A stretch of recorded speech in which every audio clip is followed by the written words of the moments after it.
Today, I'm honored to have with us Mr. James Nestor, an author and journalist who has written for countless media outlets, including Scientific American, the New York Times, The Atlantic, National Public Radio, the San Francisco Chronicle, and much, much more. He spent the past few years writing his new book, Breath, The New Science of a Lost Art. After being released this past May, it instantly hit the top 10 bestseller list with the New York Times, Wall Street Journal, Los Angeles Times, and the Sunday London Times.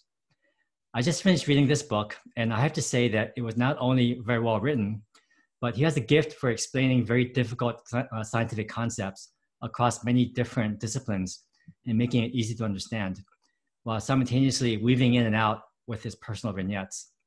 I was also very pleased to see that he connected with so many of the healthcare and holistic practitioners that I personally learned from. I truly enjoyed reading this book, and I can see why it became an instant bestseller. James, welcome to the Breathe Better, Sleep Better, Live Better podcast. Thank you very much for having me. So I see from your bio on your website that you've had some interesting life experiences. Can you touch on some of these adventures?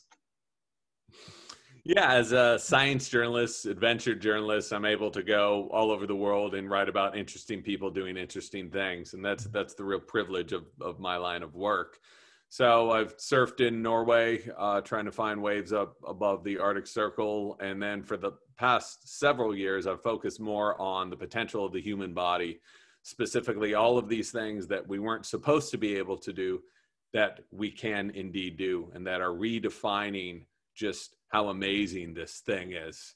And so that's really what led me into breathing, specifically finding free divers, these people who are able to master the art of breathing so well that they could hold their breath for 7, 8, 9 minutes at a time. And I thought, wow, if we can do that with breathing, what else can we do? You know, it's funny. I came across the whole concept of free diving many years ago. I read about, I guess, these older Korean women that dive for sea life in the South Korea coast. I don't know if you wrote about that in your book. Yeah. Oh yeah, and there's a tradition, Japanese and Korean women, only women, which is very, very interesting, have been diving for food, free diving to great depths for thousands of years. It's a really amazing culture. Okay, so it was pretty clear that that the title of this book is extremely relevant in this day and age with the pandemic. The timing was perfect for the release. It must have hit a nerve, right? Well, you know, some people were saying, oh, it's very convenient that you sped up this book and had it released right in the middle of a pandemic. This book had been researched for over 3 or 4 years and had been scheduled for release in September. As you know, books take a long time to come out. So it was absolute coincidence. And I have to say, it's pretty surreal talking to you and so many other specialists in this field during this journey to learn about breathing, to find this wealth of science that I don't think a lot of people have been paying enough attention to, and then finding people suddenly very interested in breathing once they see that they could lose the ability to breathe properly and all the bad things that can happen from that. So it's just absolutely serendipitous and very strange. And the one good thing about it, actually there's a few good things, is, you know, I feel that healthy breathing practices really can impact people's health in some very tremendous ways. And we're finding that. And you've discovered this over, you know, the last decade of your work as well. Sure. Well, while I was reading through the book, it was pretty clear that this is a very personal journey for you. So how and when did you get the idea to write such a book? What inspired you? It was actually a couple of things. I exercise a lot. I try to eat the right foods, try to sleep 8 hours every night. But even though I was doing all those things, I was still having a lot of respiratory problems. I was getting pneumonia, mild pneumonia, which I thought was tied to surfing out here in Ocean Beach during cold winter, but I was getting bronchitis, starting to wheeze, starting to get allergies. And I talked to my doctor and I said, what's going on? And, you know, she said, you're getting older. This is just sort of what happens, which I didn't really go for because I saw other people not having these problems.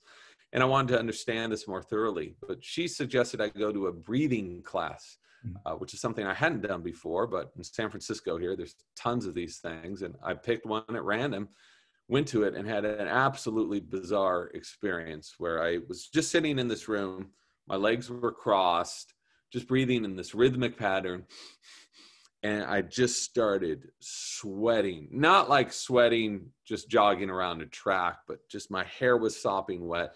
T-shirt was wet. There was sweat on my jeans. I mean, other people in the class saw it, and no one could really describe what had happened. The people in the breathing class said stuff about prana or energy, which I didn't really understand. And my doctor said I had a fever or the room was too hot. So she didn't understand it either. So combined with that and knowing what freedivers were able to do with breathing, I thought it'd be interesting to go and have a real scientific journey into this world to explore what's really happening to the body when we're able to breathe healthy and what happens to the body when we're breathing inadequately. It's funny. I first became alerted to these concepts maybe about 15, 20 years ago, early in my medical career. And I came across Dr. Andrew Weil's audio tape on breathing, about the relaxing breath, that's 4-7 step breathing. And I implemented it and it worked. And it makes total sense that when you breathe in, it's the sympathetic tone. When you breathe out, it's a parasympathetic. So the longer time you spend exhaling, the more calm and relaxed you get. And you can tell, if you look at a heart rate monitor, you see the heart rate dropping as you breathe out slowly. These are proven physiologic concepts. And that's what's great about breathing. It's one thing to hear people say, oh, I'm breathing in a certain way, I feel better. That's great. I don't want to take that away from anyone, but breathing is so easy to measure. And it's so instantaneous that even with simple instruments, you can see this profound change occurring in your body, whether or not that's, with a pulse oximeter or heart rate variability or blood pressure. And I had that same experience where I have borderline higher blood pressure. It's not too bad, but it's not great. But I could take my blood pressure, I could breathe in a certain way for about a minute and a half and watch my blood pressure go down about 10 to 15 points. So this is not a placebo effect. This is a physiological response to allowing yourself to breathe most efficiently. And if that can happen after just a couple minutes, you wonder what can happen if people adopt healthy breathing habits for a few days, for a few weeks, for a few months. We're seeing that. People are really able to overcome so many of the symptoms of chronic underlying problems. Sure. And not only that, we're talking about breathing during the day when you're awake, and you can have profound changes in your physiology. But in my book, Sleep Interrupted, and in your book, we allude to how most modern humans can't breathe properly when we're sleeping, just because of our anatomic changes. And that's something that I think even most doctors don't appreciate. You think that when you're sleeping, you're breathing okay, and that's not true. Yeah, this is something that, you're a world-renowned expert in this area of just how injurious sleep disorder breathing is, whether it's sleep apnea, whether it's snoring, whether it's upper airway resistance syndrome. And I think that this is just coming to light, that so many of these chronic problems, whether it be metabolic problems, diabetes, hypertension, what else, we're treating these individual problems, but we're not looking at the core issue.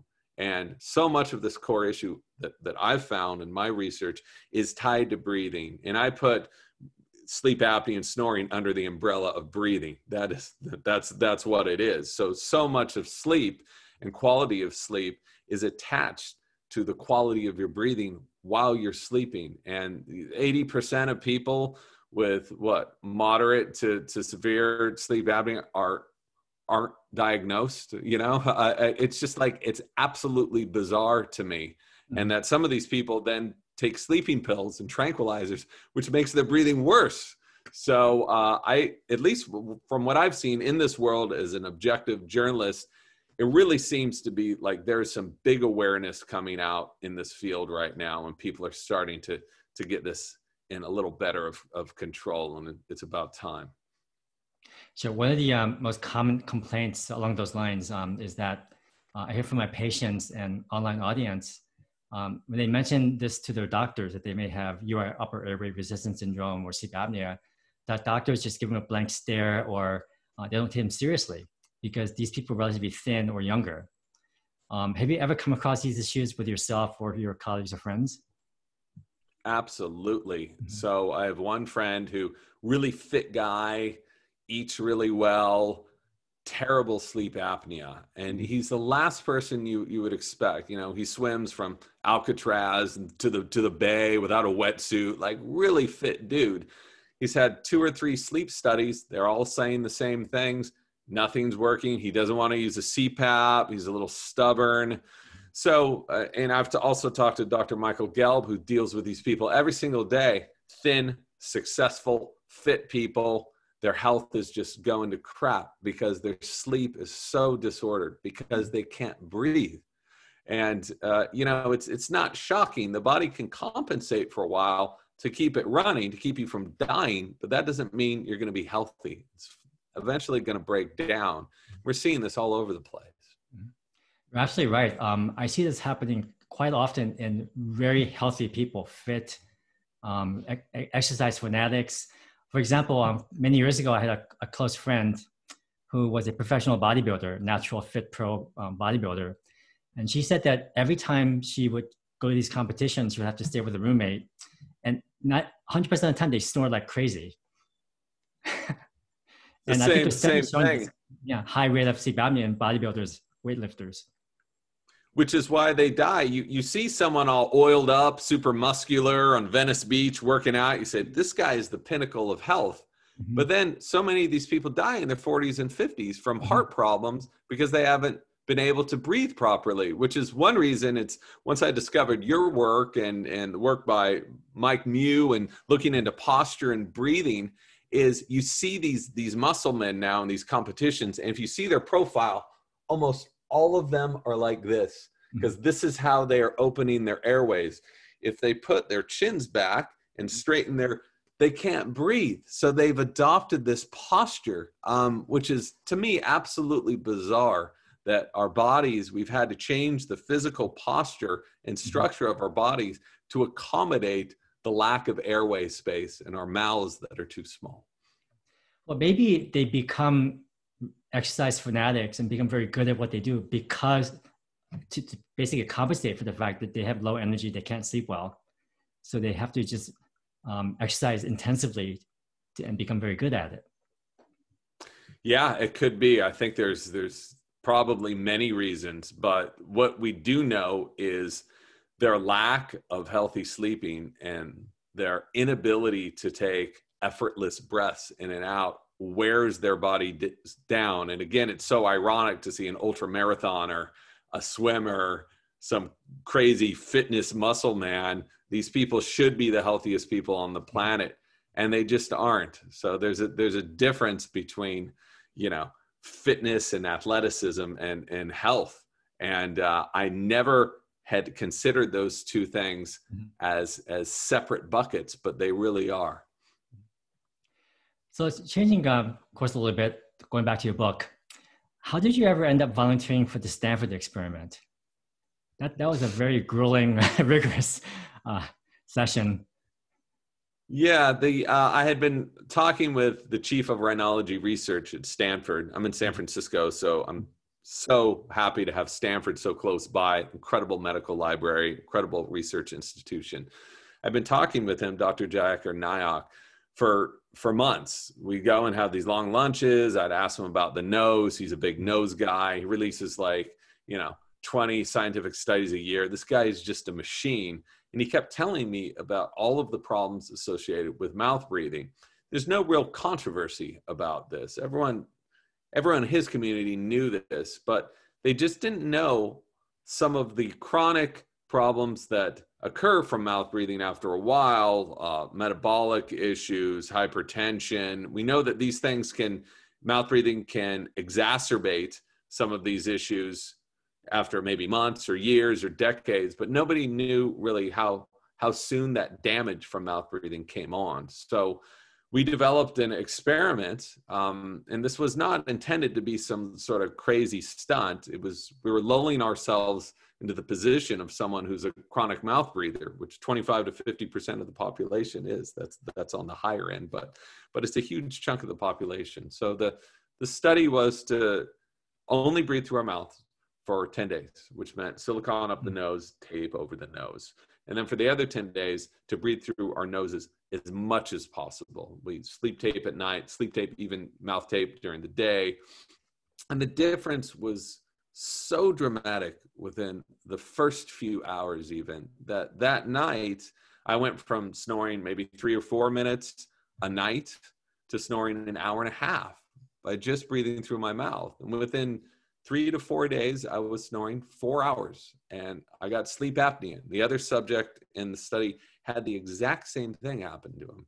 So blood pressure went through the roof, stress levels went through the roof, anxiety. I mean, you name it. It was awful. Well, this is personal for me too, because I've been using breathe right strips and taping my lips closed, and that does help my sleep a lot. And of course, yeah. Yeah, and what's amazing, and having read your work years ago, is I've received probably 200 emails from people who have just used a teeny piece of tape. I'm not talking about the fat strip, just a little piece of tape to train their mouth shut. These are people who had mild to even moderate sleep apnea. They were snorers, snoring so bad that their spouses had to sleep in another room. They said, I no longer suffer from these things, and I've been snoring for 30 years. Why hasn't someone told me this? And that's a mystery. I should mention that my friend, who's that badass swimmer, really fit guy, I had him sleep tape and lifted the back of his bed about 6 inches, so inclined bed therapy, had him wear pulse ox all night, and he had 0 apnea events after doing that. Is it zero from having, dozens and dozens and dozens of nights. So it just shows you what a difference just breathing through your nose can have on the quality of your sleep. Okay. Actually, I came across this concept maybe about 20 years ago about nasal congestion and sleep apnea. And I remember reading a study about college students that volunteered to do the same thing. And took healthy college students without sleep apnea on a test. And they plugged their noses and did sleep studies 3 nights in a row. And the vast majority developed mild to moderate sleep apnea. And so this kind of confirms what you're talking about, that if your nose is stuffy, you're going to develop sleep breathing problems, whether or not it's sleep apnea. For sure. And I had read another story. I didn't know about that story, that study. That would have been fascinating. I'll include it in the next edition. But I read one that when allergy season comes, sleep apnea goes through the roof. Oh, yeah. And it's because people get so clogged up, they can't breathe through their nose, and they start doing that. So just that awareness by having people take even like a Claritin, if you're taking that temporarily, it can really clear things up to improve your sleep and not to be struggling to breathe and sleep, I think could have a huge benefit to people. One remarkable thing that I see all the time when I'm in the operating room doing drug-induced sleep endoscopy. So we put people to sleep under anesthesia using propofol infusion, and we simulate deep sleep. And what we see is that if your mouth is even a little bit open, the tongue goes backwards. So it's counterintuitive. You think if you open your mouth, you can get better breathing, but it actually narrows the airway more. Then when you just gently close the jaw together with the lips, the teeth closed, it opens up significantly. And so it just confirms anatomically what's happening with what we're talking about here. Yeah, and that's fascinating that it's not only biochemical but biomechanical, right? Yes. This is we are meant. I look at my dog sleeping. You look at any animal in the wild sleeping. They aren't. This isn't normal, and it's just because it's so rampant throughout society doesn't mean this is a normal thing. And if you look at ancient skulls and you see these huge jaws, these perfectly straight teeth, these huge nasal apertures, we can't go back and do sleep studies on these people, but from the skeletal record, you can look at the structures of their faces and you can infer that they were likely breathing through their noses when they were sleeping. Oh, yeah. They did not look like me. They didn't have this weak jaw that just opens up every time I go to sleep, which is why I use sleep tape. My wife keeps making fun of me because whenever we travel and I see someone with very pronounced jaw development, I marvel at it. I can stare at it. Nice wide jaws, perfect teeth, have all teeth, all 32 teeth, high cheekbones, no nasal bumps. it's rare to see that anymore. Usually they're immigrants from like Africa or South America. That's absolutely right. And how bizarre is it that that was how we were just a few hundred years ago? Yeah. And this isn't some extrapolate. This isn't a theory, because anyone can go into a lab or a museum and look at ancient skulls, and you see this huge prognathic face. I found it's interesting going to art museums when people could do that. You see all of these statues, these old statues, older than 500 years, maybe 600 years old, huge jaws, very powerful faces. Then you get to the 1600s, 1700s, 1800s, and you look at the paintings, especially of royalty, and they all have this flat face and this recessed jaw, because those were the cultures, those were the people who were eating the most processed foods. And so just in a museum, you can go from one section, the medieval section, to the Renaissance section, and beyond that into the Enlightenment section, I should say, and see this massive change. So I'm afflicted with that problem too. Now, once you know, you see it everywhere. Yeah. Actually, this brings up another interesting book. I don't know if you heard of this book called Consider the Fork by, I think, B. Wilson. She describes the history of culinary tools throughout the centuries, thousands of years. And she points out this period during the ages when they developed metal utensils. And so going along with what you said, only the rich people, the aristocracy, had the money to have knives to cut their meat, right? And then, so what they saw was that they saw malocclusion, overbites, first in the rich people, only in England and in China too. So Sim Wallace had said, he was a Scottish researcher, doctor, dentist at the turn of the century. And he said, the better the school, the worse the teeth. That's what he found in the late 1800s. So this ties into exactly what you just said. I just wrote down that book title. I'm going to go get it. That section on malocclusion is really, really interesting. Just to end with a little funny quote by one of my OR nurses at the hospital. She grew up in the Caribbean islands. I think one of the small islands like St. Kitts. And she said that when she was growing up, they made fun of rich people because they had crooked teeth. Well, rightfully so.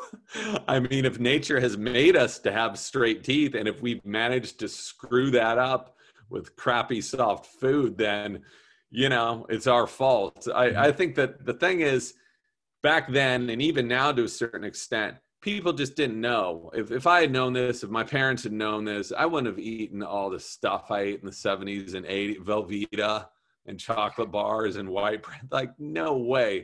So I think that the best thing that we can do is just give people the knowledge and the choice. Will everyone eat hard foods and have correct oral posture? No, but at least they can have the choice to choose to do that and know that they're going to have a different outcome. And I think that's really what it's all about. Okay, so let's cover some more practical topics for our listeners. What are some tips that you can recommend for listeners who have similar health issues on how to get started, or where to get started, or who to see? What's the first step? So what I've found, and this seemed to be shared amongst everyone who's ever studied breathing, is you have to breathe through the nose, period. So if that means your nose is clogged up and you take a CAT scan and you've got a whole bunch of problems, yes, surgical interventions can be a life changer for people. I've talked to several people who have had responsible surgery done to their noses. It's fundamentally changed their lives. So what I learned from Dr. Jack Nyack, and again, this is a guy at Stanford, is what he has his patients do is he starts them slow. Not everyone needs surgery, okay? Some people he's found huge success in a nasal rinse, having them use a neti pot, sometimes with a low-dose steroid or a high-dose steroid for a couple of weeks. He's found that this has an incredible and impactful effect on these people and their ability to breathe, so much so that many of them don't feel a need for surgery after that. And one of his assistants was one of those people slated for surgery. She used a neti pot with a low-dose steroid. It changed her life. Now she works in his lab. So number one thing, breathe through the nose. He also told me If, you know, a sink is clogged in your house, you find a way of fixing it, clean it out immediately. Nose is the same thing. So breathing through the mouth is never going to work out well for you. Breathe through the nose. Beyond that, breathe slowly. So a lot of us are breathing way too fast, and we're breathing way too much air. So we're breathing much more air than we can possibly need. All we're doing is bringing air in and putting it out without processing any of that oxygen. And you see this with these different studies that have been done looking at different breathing rates. And if you're breathing lower and slower, about 6 breaths a minute, a good place to start, engaging the diaphragm, you have about 85% alveolar ventilation. Whereas if you're breathing 20 breaths a minute, still 6 liters, so much of that air is entering into your throat, into your mouth, into the bronchus here, but it's not entering into the lungs, which means it can't participate in gas exchange. So you're just wasting air. You're causing your heart rate to beat faster. No need for that. So those would be the first 2 things. Nasal breathing, breathe slow. And when you're breathing slow, you're usually going to be breathing less, which is specifically more in line with your metabolic needs, which is exactly what you want. No, you did a great job of describing the various breathing techniques. I'm familiar with some of them, but you went through many more that I've never heard of before. Are there any of these techniques that you practice personally on a regular basis? All the time. Yeah. Some people think that since I wrote this book, I'm now like the best breather in the world, and I've got a long way to go. I would say one of the other things that's so important is just awareness of your breathing throughout the day. Once you become aware of it, you become aware of how dysfunctional it is. Whenever I sit down at a computer, I've worn a pulse oximeter to just see what was happening, my breathing rate, and see what was happening to my oxygen. My breathing goes to hell. So what I do is I try to breathe at this rate of about 6 seconds in, 6 seconds out. Doesn't matter if you're a second off. Don't worry about that. But just this very focused breaths. So, and another trick that I use, whenever I need a little more energy, I inhale more than I exhale. So you can inhale to a count of about 5 and exhale to 3. And so that inhale, you can feel your heart rate speeding up every time you inhale. That's a sympathetic response, which means an activating response. As you exhale, you feel your heart slowing down. So when you want to focus more and go to sleep or relax, you extend those exhales. 4-7-8 breathing is a great method, but you can just inhale to 4, exhale through 6 if you want to be a little more chill throughout the day. And again, this isn't a placebo effect. It's very easy to measure. And just having that knowledge of these different switches you can use with your breathing every day, I've found has been really enormously helpful for me. So before we finish up, any last words of advice for our listeners? I think that the main thing that I discovered is that we shouldn't take breathing for granted. I know that you certainly don't in your research, but just because breathing's unconscious doesn't mean we should always allow it to be on autopilot, because our unconscious brain dictates so much of what we're thinking, of how we're feeling, and how we're acting. So when we take conscious control of this unconscious ability to breathe, we can then influence so many of the different functions in our body. We can influence our ability to digest food, our heart rate, our circulation.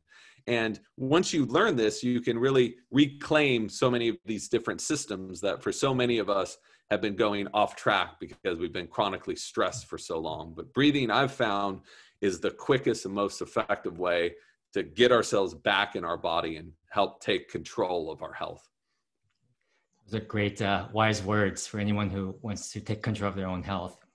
So what's your, where can people find your book?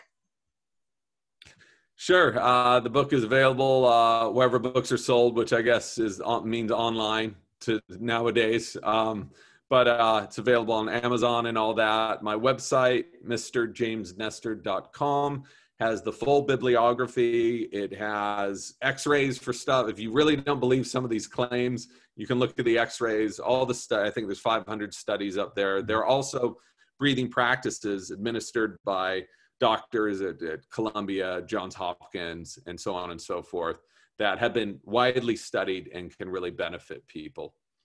I'm also on Instagram, trying to get better at the social media thing, but on Instagram posting things about breathing, and Dr. Stephen Park there is has been one of the most popular posts there, talking about snoring and the effects of nasal breathing during sleep. Oh, just to clarify, it's Mr. with MR, right? Not MISTER. It's MR James Nestor. Yeah. Some other jerk took James Nestor, so I had to put an MR. So that's my handle on Facebook, Twitter, and all that is mrjamesnestor.com, and that'll take you right into the breath section of the site where all those resources are. Well, thanks again for spending time with us today. Good luck with your book. I hope we can get together again in the future. Thank you so much, and thank you for all of your tireless work over the past decade. I learned so much from your book and from your work, and it's just great to spread that awareness. Great. Thanks again. Bye-bye.